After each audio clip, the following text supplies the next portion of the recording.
Well, welcome everyone. This is Nick Gazer. I'm the CEO for Crop Science Society of America.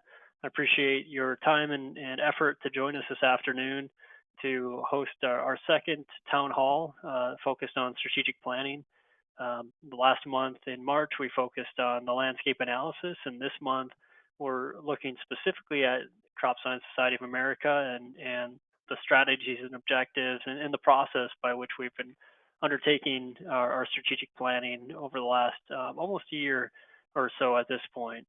Within this webinar, we'll have a structure, and we really are looking forward to your input not only today but in follow up to this as well on the process, on the strategies and the objectives. We want to hear what's important to you. We want to hear your questions, your comments, your areas of emphasis within the strategies and objectives that we present, and then any concerns you have as well. So I'm joined by our president for Crop Science Society of America, Dr. Sean Kepler, and then Susan Chapman, who is also on staff with me at headquarters, is going to be helping with coordinating a lot of your coordinating your questions. Throughout this webinar, we'll have three main sections to the presentation and to the discussion. The first one will be talking about the process. Where have we gone? What are we thinking about? How is this similar and different from where we've been in the past for strategic planning? Then we'll move and we'll have a break at that point to talk about questions, really hear your input into the process, any comments you have. Then we'll move into the strategies, and then we'll spend some time there walking through the strategies one by one. We'll have a deliberate breaking point after that, similarly, to open up the discussion, to hear your comments, your questions, your concerns, your areas of emphasis and encouragement as well. And then we'll move into the objectives, the Crop Science Society specific objectives to this society. We'll have another break after that point, and then we'll have a few wrap-up comments after your input as well. So there'll be deliberate points in the presentation, in the conversation today for your questions, and I would strongly encourage you to submit your questions via the chat function. Susan will help to coordinate a lot of the questions, to pull them forward, and then during the breaks as well, as we're going through those questions, there probably will be some opportunity for verbal questions at that point as well for clarification or any aspects that are of interest to you. So with that, I'm gonna get started in terms of looking to the process. And I've been with the society as a member for a number of years, but in this role, I've only been here since December of last year. So I came in about midstream in the strategic planning process. So I'm really going to rely on Sean to help guide and provide the broader perspective as to the process we've been following. So as a start to this, you will see ASA, Crop Science, and then Soil Science Society referenced here. And then across the three societies, we are following generally a similar approach into the structure to the strategic plans, and that will focus on several different elements. On the front side of the plans, we'll have a background and diagnosis, thinking about the influencing factors on Crop Science Society. And this will also include elements of that landscape analysis that we talked about last month, and that's posted in the discussion board. So you all have access to that landscape analysis document to look at what's happening around science and society today. What are some of these influencing factors? And then within that background area, we still have strategic planning approach, a description of how we're setting strategic direction, how we're going to think about implementation, review, and a specific call out there is to really have your input, iterative input throughout this process. This isn't just a one and done type process. This is going to be something where we're looking for continual input, engagement in your leadership in the strategic planning as well. And that's reflective of the strategic plan as a whole. With this plan, we're looking to have this plan be a living, breathing document that we'll refer back to many times. We'll have specific points of review and actually times of assessment to look at metrics and accountability steps and progress towards the strategies and the objectives as well. So as we get into the meat of the document within the vision and mission, within the strategies, and then to the society specific objectives, these are areas that are very central and they're very central to crop science. And this is where the independence of crop science really comes through in the strategies and objectives to ensure that these are strong and supporting crop science uniquely. And then we did add in another section to think about the way that we work together with agronomy and soils with this cross society objective section to the document. And that will be the focus of the conversation next month. We'll focus on those cross society objectives next month. So there may be some elements that we defer today that will be covered next month as well in terms of the work across the three societies and how we implement this plan. But let me pause and Sean, I would love to have your comments in terms of the document structure, and we have a couple more slides that we can go into in the process as well. But any introductory comments that you might have would be really greatly appreciated on the strategic planning. Yes, thank you, Nick, and thank you for everybody who's tuned in here. The strategic planning process is very critical to what we do as a society. As you know, they access staff, manage activities for multiple societies, agronomy, crops, and soils, as well as help with some other organizations. And so the plans that we make are very important in terms of determining the priorities of the staff and what the staffing is and how they act. We're in an era where there's a lot of evolution and rapid change in our publication model. So publications have been a big part of our business model over time in terms of raising money for the types of activities we have. The membership dynamics are also changing. The way that people communicate and connect are changing. So all societies are looking at how they need to be relevant as we move towards the future. And also there's lots of importance in terms of agriculture and related areas in terms of feeding people and our role in climate change and the perception of the broader population in terms of the good and bad parts of agriculture. And so this is really a critical time, and I appreciate all the input that we get today. Thank you, Sean. And I'm going to go to a couple the drivers, the inputs, the tactics. This will be relatively brief because already some of this has been mentioned. But just for clarity, a significant driver in this process has been board leadership and representation of the membership base in the board structure that we have to provide the direction for the strategic plan. We have multiple inputs that we're utilizing in this process that are, I think, critical to this process. We have the board members, but at the same time, as the board members, as serving as your representatives, your membership and the broader engagement from our stakeholder bases across the societies is very important going forward. And to this extent, we're looking internally, asking for your inputs and engagements here to help drive this and in this iterative process, not only through approvals that we'll have happen in the short term, but also in the review and the assessment and the ongoing engagements with the strategic planning. We're also looking externally. As I mentioned, the landscape analysis or this operational business analysis, asking what's happening external to us.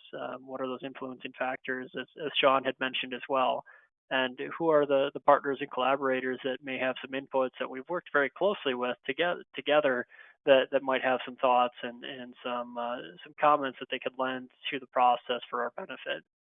And then in terms of the tactics, there are multiple ways that we're looking for your engagement, and this is also being utilized at the board level. So we have discussion boards in which I mentioned the landscape analysis has been posted already. Well, after this webinar, or this town hall, we're gonna be posting the strategies and objectives for your comments and discussion within those discussion boards. We'll also be using our social media channels, our different accounts there. We'll continue to have town halls as we've had in the past through the annual meeting and otherwise. We're going to have the virtual town halls. We had one last month. This is the current one for this month, and we'll continue them on for the next several months as well. And then we'll couple those with surveys and other tactics also.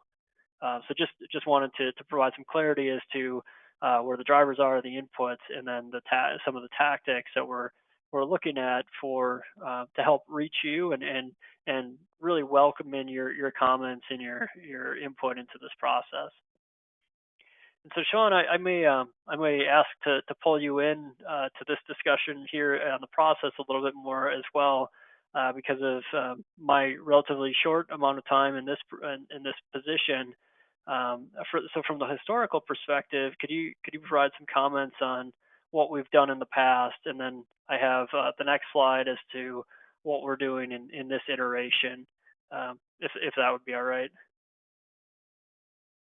Sure. So, the process over time has been that each of the societies has developed their own strategic plans, really separate from the other societies. There's often commonalities, things like publications, for instance.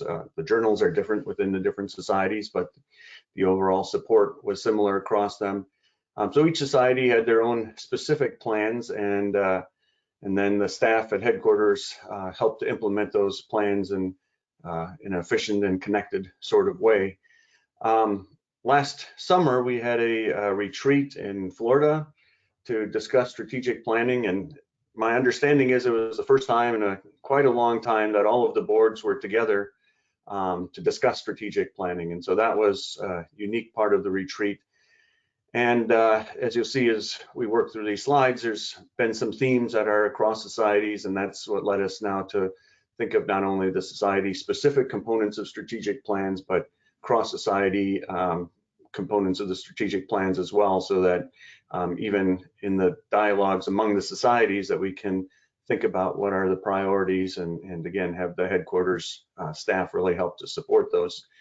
The other thing that was quite novel, I think it started last year, was this idea of a grand challenge. That is there something in addition to the strategic plans focused on memberships and meetings and career support and things like that, is there something bigger that we can think about and look towards that would help to leverage the resources and expertise and energy of the societies to accomplish something greater than just the societies themselves? And there's various examples, I'm not sure if we'll get into at some point, that were brought up to show how this might occur, but this is another thing that's now within our planning process, is kind of continuing to define what that grand challenge might be. Think about how, if we take on this grand challenge type idea, how it can be implemented into the overall planning process. So, the things we'll discuss today and have your input are really what are some of the society specific objectives that are most critical, but it's in the context of this new way of thinking about strategic planning that's across societies, as well as with this grand challenge idea. Thank you, Sean. I think I think you summed that up very well, and that each society is independent, and there are specific elements that we'll talk about that are very independent, unique to each society, but there are ways that we can work together in this process as well going forward. And some of the hopeful outcomes for the strategic planning process and what we might think about both internally and externally are summed up in a number of ways here. Internally, it's a strategic intent that we have a strategic focus that is unique to crop science. While we will have these individual elements, the cross society objectives for crop science specifically, that we have the focus on a number of different elements that strengthen crop science moving forward. This is a number of elements around inclusivity and diversity. We are relatively diverse in thought and discipline across the scientists within crop science society, but there are always ways we can improve there to bring in to really welcome in and foster programs to develop that could be developed to welcome in underrepresented scientists and other stakeholders that could it could be supported and bring support to the conversations. Similarly, this culture of innovation. How are we going to meet the needs, the evolving needs of the broader utilizations of science in society? So it's certainly advancing research, but it's also thinking about research and development, and then the many different utilizations beyond that as well. And internally, from a membership certification or membership perspective, what's that energy look like? How do we energize our membership base to really take the next steps, and then connect to the certified professional body we have in the broader sense across the societies to realize the full utilization of the science. So there are other elements that we're looking at the business functionality perspective, and different leadership development tracks, governance tracks, business stability and financial security, which Sean mentioned, tied to our publications model or our meetings and things like that, to be able to support our services to U.S. members. From an external perspective, it's this recognition, connectivity, and a number of different elements around awareness, recognition, influence, creating impacts to agricultural and environmental outcomes. And working with many members, this is many of our collective works are to create impacts on the ground.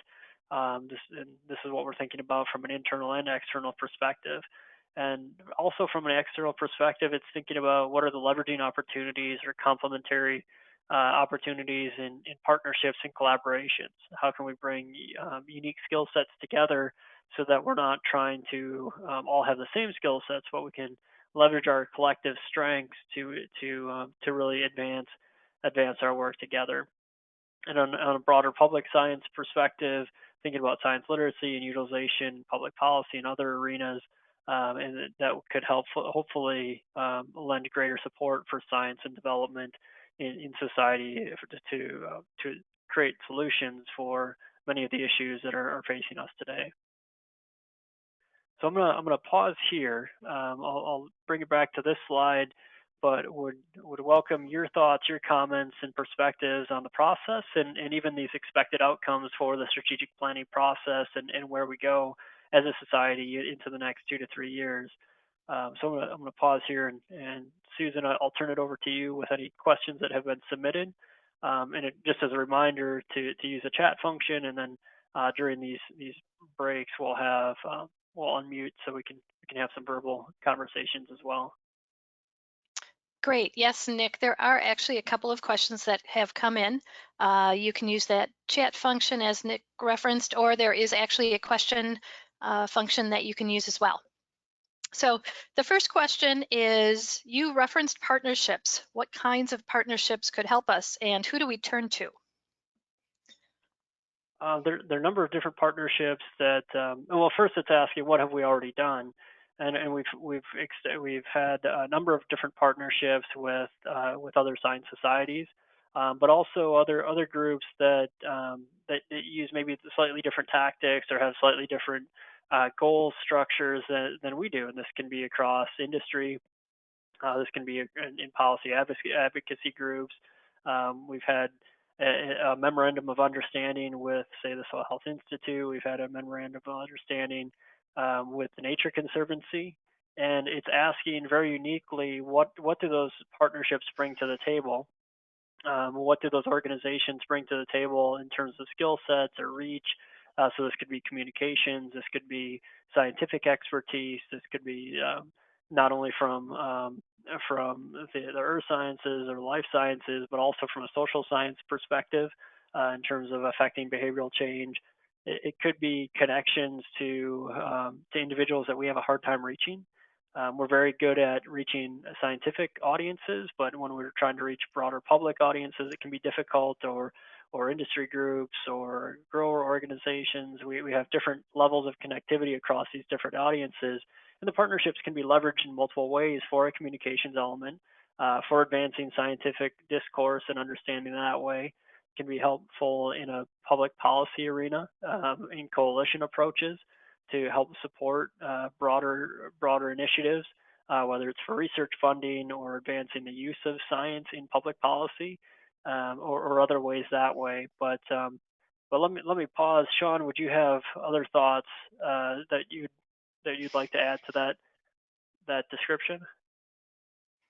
That was pretty comprehensive. I mean, like I said, thinking about the business model overall and ways to have impact beyond our current situation. So as Nick mentioned, I think certainly the potential for collaborations among societies is going to make sense. I think as we go through the current virus situation, we're seeing that a lot of things probably will change in the way we communicate and interact.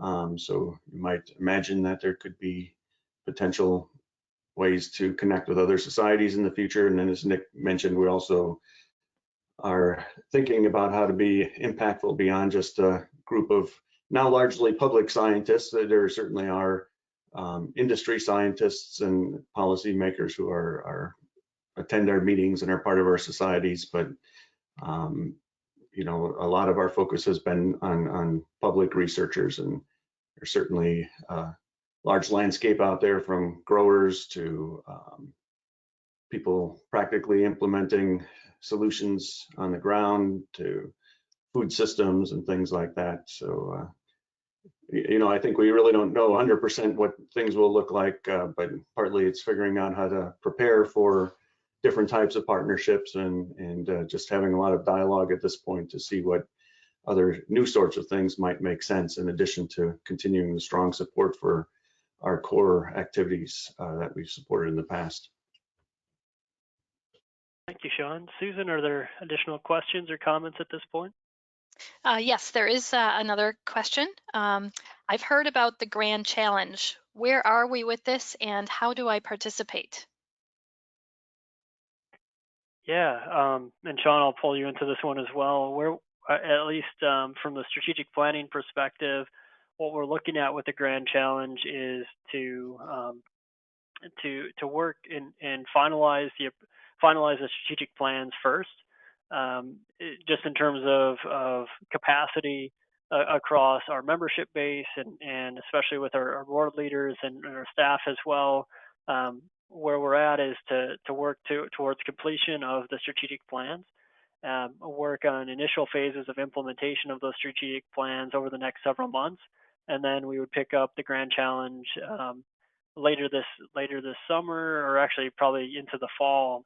There'll be a timeline that I pull up a little bit later in the slide deck that has kind of this laid out, and the Grand Challenge is actually moved. It's placed under in November to really pick up the Grand Challenge in November, as we've finalized the strategic plans, had capacity to work on initial implementation steps, fleshed out some of the work to get that we would be conducting across societies and the cross-society objectives. And then in November, we would pick up the Grand Challenge through some task force efforts to flesh out exactly what does this mean for implementation. How do we really create this social movement under the Grand Challenge?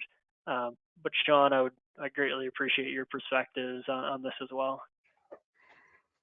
Yeah, Nick, I think you hit a lot of the points. So, you know, the idea of the Grand Challenge came about last summer. Seth Kahan was a facilitator that was identified by the Access staff.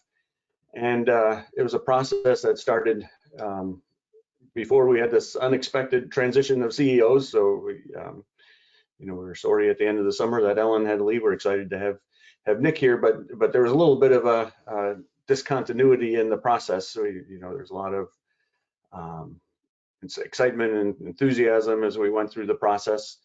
And I think excitement about the Grand Challenge. But I think we're really kind of now, you know, rethinking about the whole process and what exactly is the best way to describe the Grand Challenge moving forward. I mentioned a little bit, like Seth Kahan had some examples of Grand Challenges, and there were several, but one of them was this Healthy Nurse, Healthy Nation that not sure exactly if this is a national or Nurses Society of America or something like that, but it was a society that represented a small percentage of all the nurses, but they set forth on this campaign and began partnerships that was included financial support with a number of large organizations to try and improve the health of nurses global or across the whole nation. So apparently, while nurses work in the healthcare system, they often have a high level of stress and sometimes poor habits that the general health of a nurse might be below the average person. And so was something they identified as a way to make impact that was substantially beyond the society. And fundamentally, I think that's the sort of thing that we're looking at, is what is the way, and we described, I'm sorry, I don't have our exact wording of our grand challenge in front of us, but having to do with healthy planet and a healthy nation. So linking agriculture and food supplies is the general concept. But I think we're still really working on how we can take a concept like that and grow it into something that is substantially larger and more impactful, a social movement, as Nick described it. And what are the types of really significant partnerships that could fit within that grand challenge? And so, like I said, just with the transitions that occurred and so on, and we also have the situation, the boards change in part every year. So I think we're still working on the continuity and figuring exactly how best to really implement this grand challenge concept in a very exciting way. And as Nick said, I think that'll happen over the next 4 to 6 months, hopefully, depending on the types of activities we're going to be able to have moving forward. And then as we really grow that into a bigger concept, I think then it'll become much more apparent of how people can engage in the grand challenge process. And the whole reason for doing it is to be able to have a much broader component of our societies engage in something that's very exciting and important. Thank you, Sean. And I think in the nature of time, we'll move to the strategy section. And for those of you submitting questions, keep them coming. If we don't get to your question during this 1 hour town hall this afternoon, we'll certainly follow up both individually, and then we can take the questions to the discussion boards as well to keep the conversation going. So we certainly won't lose sight of your question that's submitted, and we'll follow up if we don't get to it right now, given such a short amount of time. So within just moving to the next section, there are a number of strategies, and what I'll do is I'll read through these one by one, and then Sean, I could ask you, maybe we could provide a little bit of context behind these after I read through them, and then I'll open it up again for your thoughts and comments, areas of emphasis, areas of question or concern, and what these strategies represent. And the connectivity also to think about would be between the strategies and the objectives that will be read through a little bit later. So for both Sean and myself, we'll make those connections if as questions come up. If there's something that we can defer to the objective section, we'll definitely do that to make sure questions are answered in the best possible way. But as Sean was mentioning earlier regarding the first strategy, we're looking at engage, as I'm just going to read it, engage more broadly to create impact, awareness, and influence. And there's actually a figure here pulled from our landscape analysis that we've been thinking about. This doesn't necessarily mean that we'll do this by any means, but this is an example of different ways we could engage to create the impact, awareness, and influence to many different stakeholder groups. Right now, we focus a lot on our academic scientific community, but there are many other stakeholder bases that we've already mentioned, a number of them this afternoon already, in many different ways we could connect to create that impact, awareness, and influence. The second strategy, and I'll just keep reading through these, promote member work on sustainable productivity and nutrition, engage relevant participants and sectors in the future of agriculture, and some examples, but this isn't an exhaustive list, would be agroecologists, ag economists, sociologists, engineers, and food system participants, but the list could be much broader than that. The third strategy would be emphasizing partnership with other societies and organizations, including international collaborations to address climate change and sustainability. So again, all of these, we're looking for your input on the strategies themselves, the areas of emphasis. And then our fourth strategy would be provide leadership to influence societal perceptions and actions to creating a more sustainable society. So I'm going to pause there. Actually, I'm just going to read through them once more because I went through pretty quickly. The first one is on engaging more broadly. The second one is on promoting member work in sustainable productivity and nutrition. and engagements. The third is emphasizing partnerships with other societies and organizations, including international collaboration.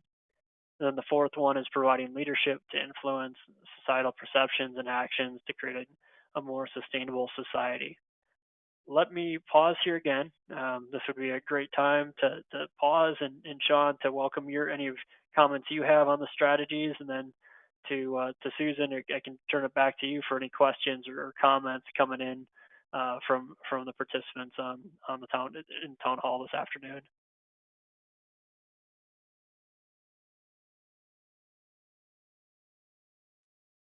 So Sean, do you have any comments quickly on the strategies themselves, or we can certainly I go can to make a few questions comments. as well. Yeah, if there's no Sure. questions at this point, I can make a couple comments. Yeah, overall, we are in an era where sustainability, resilience, there's a number of things going on that clearly are having a big dominating effect on agriculture and related areas. And one of my personal opinions is that I think we have a big challenge in ensuring that agriculture isn't seen as the problem, but that people fully understand how the people, the members that we have and so on are working on solutions and playing a very critical, important and positive role in this system to help maintain this very productive and safe food supplies, food system that we have. And when you look at some of the influencers in that system, people like the grocers and policymakers and some of the owners of large companies are having a big influence on some of the directions that are happening, and I think it's very critical that we have a voice in those, and that we find ways to have right types of interactions and ability to provide information to those groups. And so I think that's reflected throughout the strategies. Like I said before, certainly the core activities of our member services and meetings and disseminating scientific research remain very critical as well. But the strategies reflect kind of the current era and influences that are happening within our disciplines. Thank you, Sean. And Susan, do we have any comments or questions coming in? Yes, we have several. First, I heard about the landscape analysis last month. Where does this fit into the planning? So I mentioned that within the first strategy, but I think it's influential across all of these strategies, especially as we work to refine the language in the strategies, and then especially as we think to the later steps with the objectives, and then at the staff levels towards the implementation steps. So as I mentioned earlier, with the first strategy, the engagements. So what are these different opportunities for the different stakeholder bases or different sectors we could reach out to engage more broadly? So the landscape analysis work jumped into a number of the different sectors, whether it's the industry or the food supply chain organizations, the brands as it's labeled here, grower or farmer organizations, conservation groups, or otherwise. And really what that landscape analysis did was providing some trends, some analytics around who are the active participants, what are the opportunities, what are those trends looking like, how have things changed in the past, and how are they likely to change in the future based on what's happened in the past going forward. So that landscape analysis is pretty active in our discussions, and going forward, we'll definitely be utilizing that heavily, but I would also caution not to stop with what the landscape analysis provided, that we likely will need to dive in deeper into certain areas, just as Sean was saying, and thinking about these strategies going forward as well. And then we also have another question on how do you consider the impact in international agriculture? Sean, do you want to jump in there first? I have maybe a couple thoughts, but would you want to jump in on that question? Well, clearly there's, agriculture and commerce overall is a very international activity. We're the Crop Science Society of America and the, Agronomy Society of America, Soil Science Society of America. So we do have a focus on America, but certainly have had a long-term interest in connecting globally. And I think it's more and more important as we look at production practices, as we look at the effects of actions taken in one place on global climate, as we look at the effect of actions across the world on the prices of crops and the availability of crops and so on. Clearly we're in a global enterprise now, and so there's various ways that these types of interactions could grow. We have a connection with the International Crop Science Society that holds a Congress every 4 years, for example, and we support that society. There's a number of different ways that we can support international agriculture, but I think we really want to explore those ways further and emphasize that component of our membership and the activities that we support. I'd also point out that our journals, which for many years had published primarily articles from US members, now have a predominance of articles that are international. And so we're already seeing within our publications a very strong international component of the research that's published in our journals. Thank you, Sean. I think you hit the great points there, and I was going to mention the access to technology to the publications for sure, and sharing of ideas around advancements in the science and in implementation steps, how to share those on an international scale. We see in the third strategy, as I jump to, the emphasis on partnerships with other societies and organizations. Sean listed a number of organizations that way.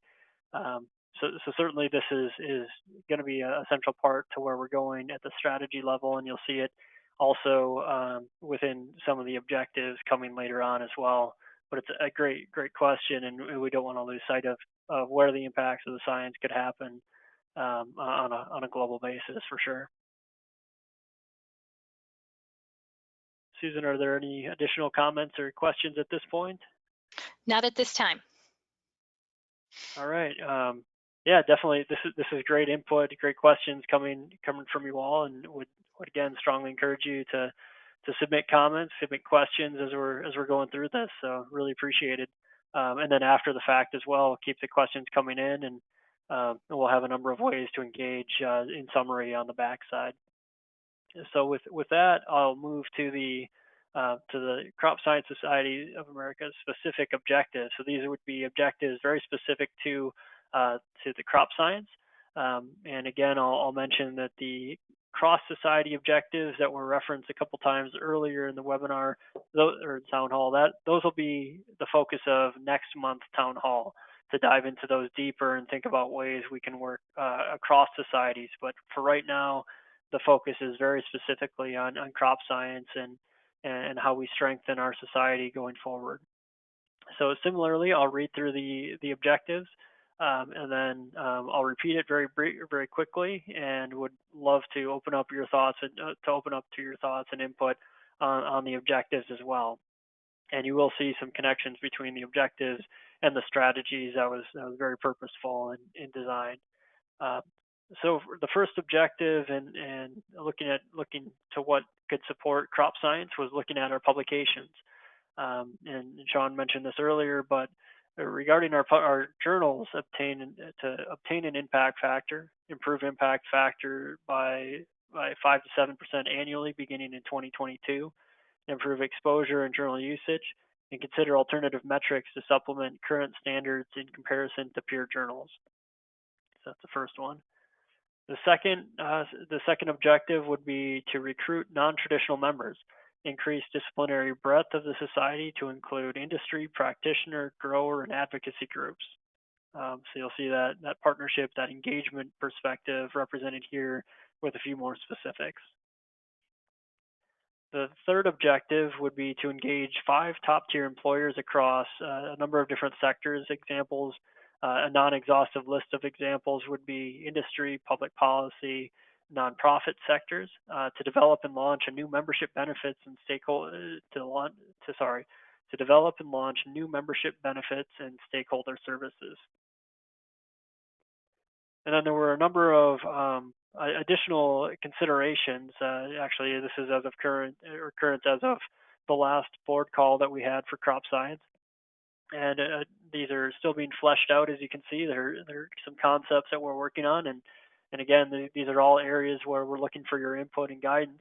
But potential objectives that we could add to the list or prioritize within the list would be to ask about meetings. Are there specialty conferences, or are there opportunities to partner with other organizations to support these special conferences and meetings that would be specifically beneficial to crop science?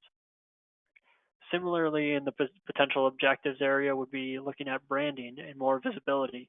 This would be very society specific to crop science, focusing on potentially the importance of food and crop diversity.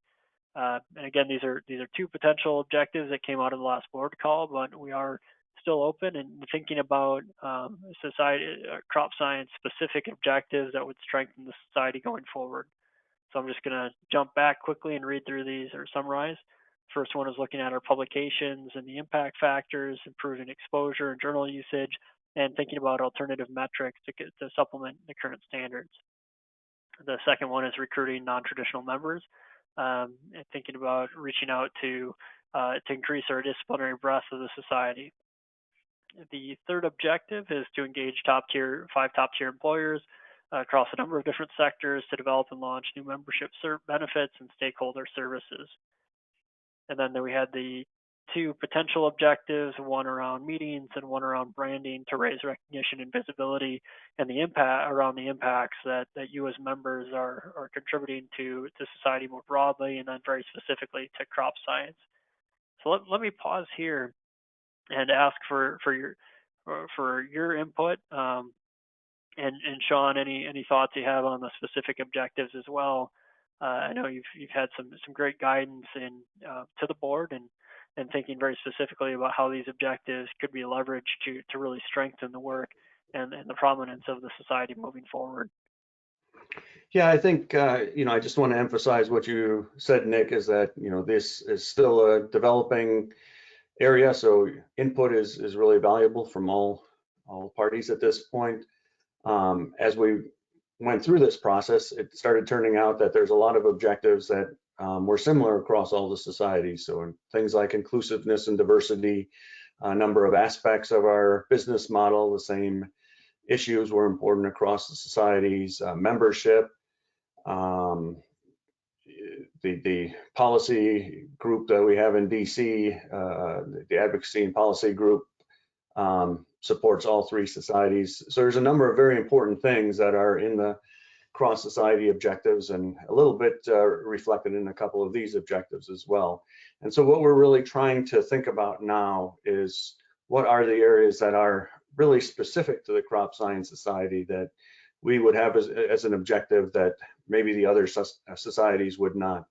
If you look at the Agronomy Society of America, for instance, they have the certified crop advisor, so that's an activity that's relatively specific to the Agronomy Society.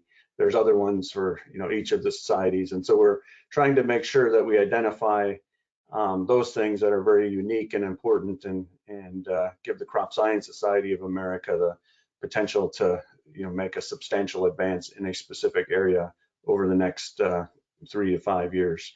So those are the types of things we're trying to identify.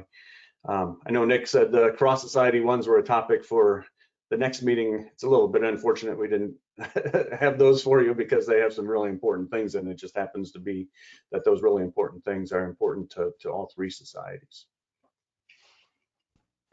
Thank you, Sean.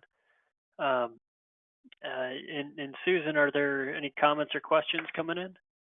Yes, there are. So the question, if we may be having more meetings, should we start planning more of a virtual component starting now? And how about for our current meetings as well? Great comment.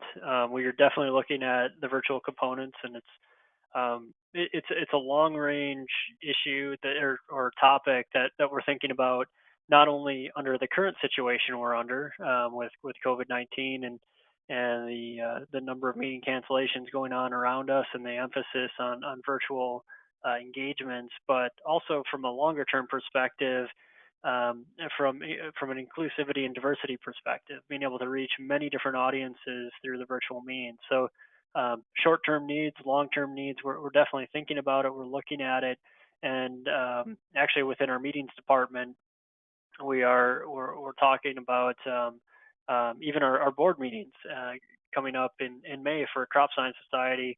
We've moved to a virtual format for that board meeting, given the circumstances we're under.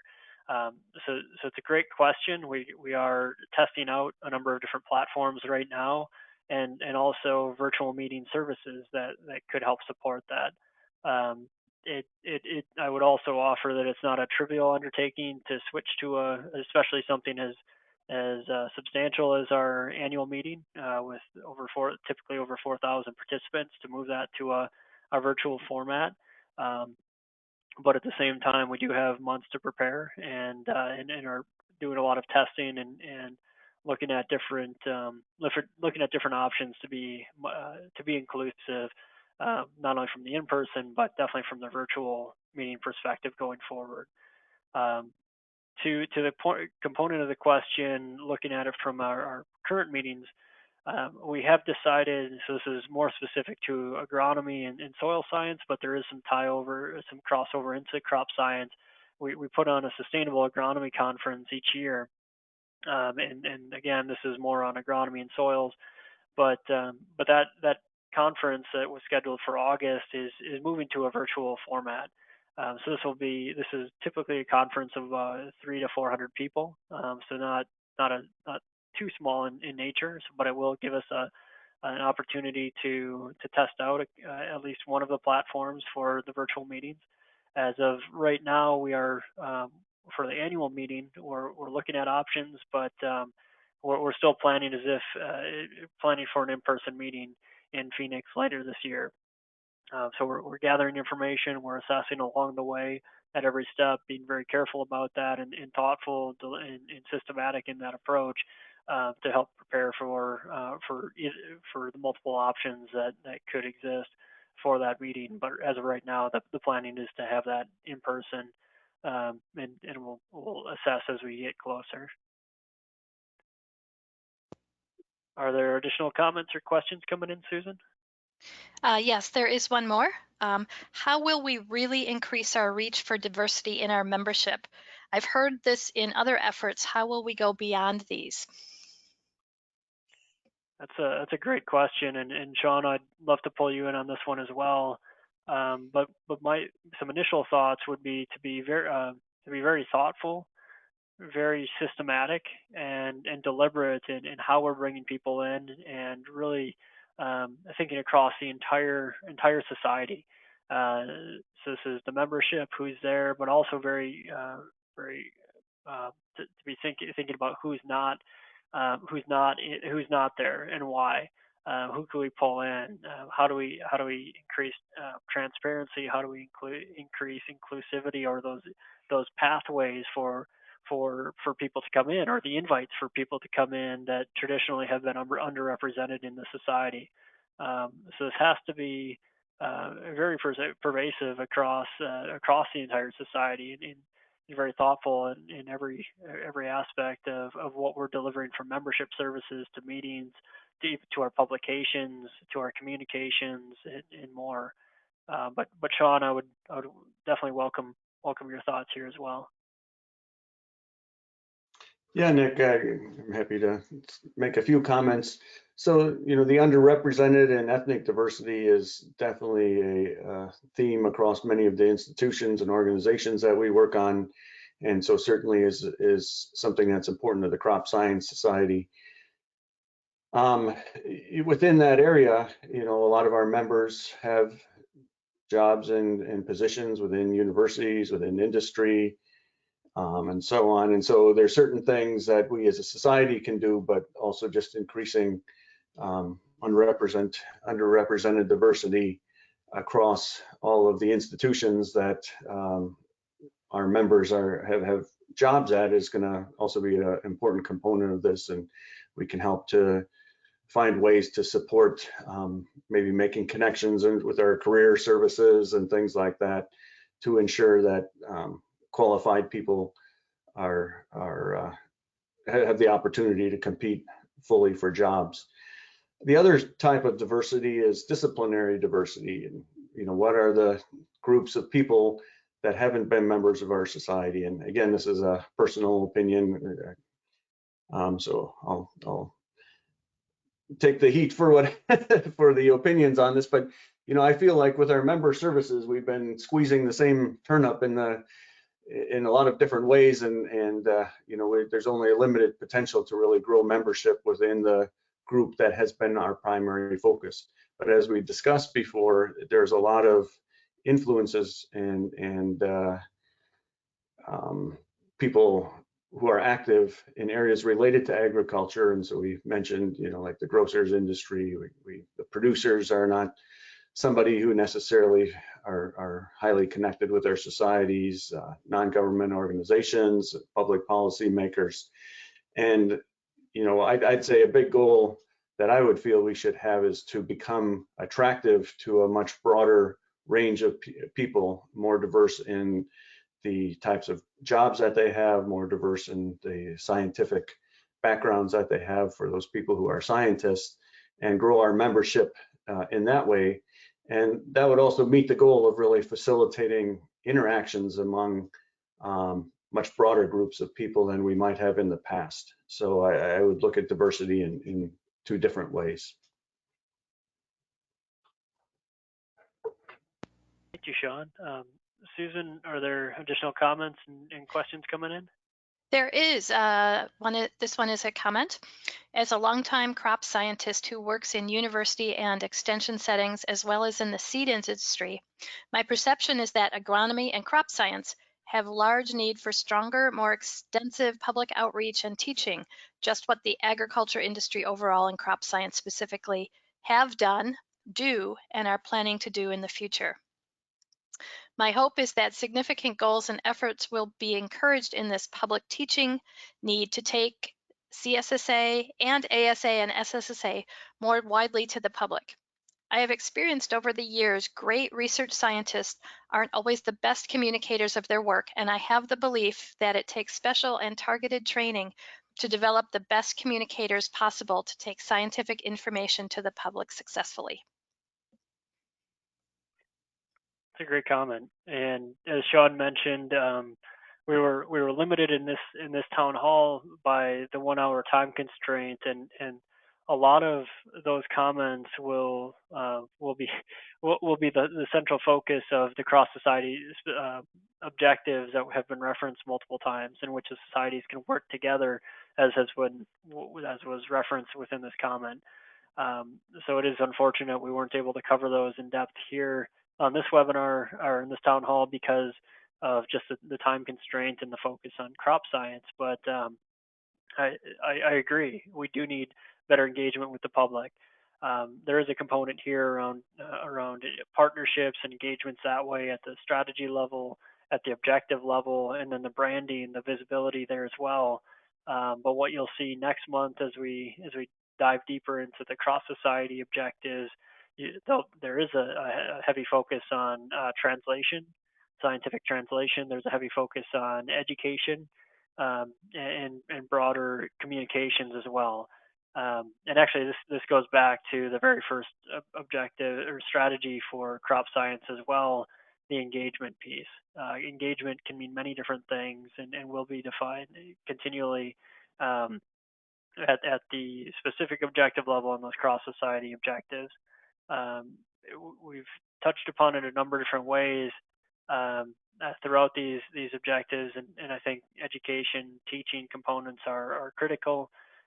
Utilization and understanding of science in broader societal context, whether it's food supply chain organizations, as Sean has mentioned a number of times, public policy at the federal and state levels, but also in secondary regulation, what's happening on a broader industry front as well to help inform and educate what's coming down from a corporate social responsibility reporting perspective or commitment perspective.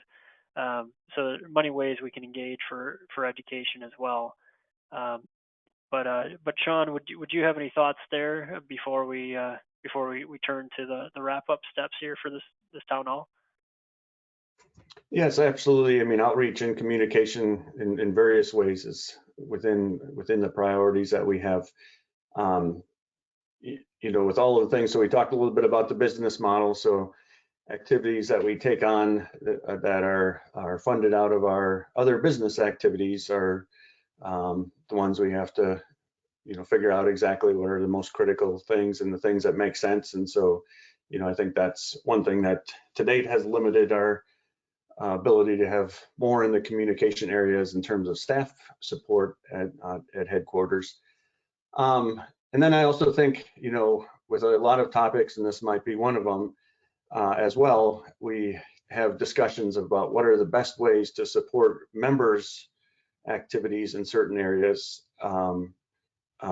versus or in addition to having Tri-Society staff that are active in those areas. And so I think the communication one is, you know, one where we would have some staff that are dedicated to this effort, but certainly we could go much farther by helping to improve the communication abilities and facilitate exchange of information and so on by all of our members, because we have a very extensive and broad membership that has lots of knowledge, and many of them are good communicators. As the commenter said, some of them are better at science and communication. That's okay. But so that's another issue. What is the amount of resources we put in directly versus what are the infrastructure and training types of support that we can do to improve the situation quite broadly. Thanks, Sean. I think given the short time frame, we'll transition here. And again, any questions we didn't get or comments we didn't get to here, we'll summarize. We'll get back to you individually, and then we'll go to the discussion boards as well with a number of the seed topics going forward. So in the last couple minutes, just wanted to provide some comments on where to get engaged. This is a reminder from what was stated earlier. Please reach out to your leadership at all levels across the society, and especially your board members as well, to help have conversations, to relay your ideas on the strategies, on the objectives. Especially, we're still looking for input across the board. We do have the discussion boards. We recognize these are relatively new. So what we'll do in follow up to this town hall is we'll send out the links to the discussion boards with the landscape analysis document that's been posted, and then with the strategies and objectives that we walk through today, that those will be posted there as well. So please definitely utilize those discussion boards. They'll create a long run discussion, to look back at the history of the discussion as well. So they're very great from that perspective. And then we'll utilize social media channels to conduct social media polls and other engagements through social media to help reach you through those channels. And as always, don't hesitate at all to reach out to us at the headquarters with the staff here to support you. I was very fortunate walking into this role that we have very, very strong staff who are absolutely here dedicated to you as members. So definitely reach out to us as well. And then lastly, I just pull up this timeline. Sean helped us to go through the process steps earlier in the town hall, and just between now and the annual meeting are represented here. This month and into next month, it's trying to get to a point where we have we can really utilize your input and move us towards completion of the strategic plan for crop science. May 12th or 13th is the next board meeting that we're going to have held virtually to move this ahead. We're going to move into implementation steps in early June, and these will actually carry through between June and October. And throughout that time, you'll see us reaching out to you, and it's at several points with several different ways and questions and invites to really open the doors for your leadership and your ownership of the strategic plan moving forward. And then at the annual meeting, as has been referenced, we would be picking up the Grand Challenge Task Force again in full effort at that point. And at that time, we'll also be thinking about initial review of the implementation steps and initial progress towards a number of the strategies and objectives listed here today as well. We're taking a specific focus internally at the headquarters level and within the boards to look at the metrics for assessing progress, the analytics, and also continually taking pulse as to what's happening internally and externally, what's happening around us, what are things that are changing and progressing. So with that, I would thank you again, and Sean, I really appreciate being able to partner with you in delivering this town hall. But really to everyone who's joined in, your input here is critical, and I really appreciate your input into the process, and look forward to continuing to work with you. Thank you, Nick. All right, thank you, everyone. We'll talk to you next month. Take care.